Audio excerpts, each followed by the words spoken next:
So here's an instance that I just noticed. I need 4 crochets and my next color change thread is in the way. Well, all I'm going to do is lift that color up and over the next hole, and I'm going to yarn over my hook. I'm going to go under that strand and through the next hole.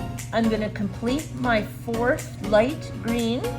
Then I'm going to drop the light green behind my work, pick up the moss green, yarn over and pull through that stitch.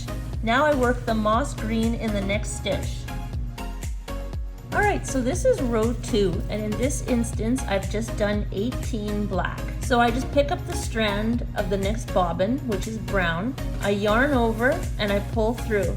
See how the yarn goes diagonally? What we want to do is just make sure your tension's a little more loose. Then we're going to yarn over and go under that brown strand and through the black hole. Yarn over and pull through, and then yarn over and pull through again, and there we've changed back to brown.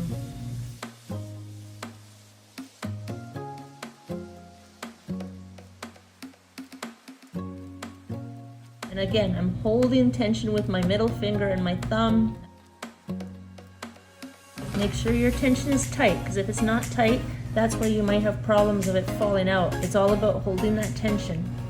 So I'll just show you this one last color change.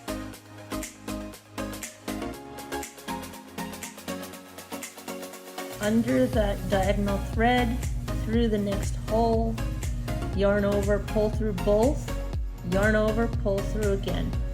Alright, I'm going to keep on working these color changes, and I'll meet you back here shortly. And if you like my videos, please subscribe to my channel.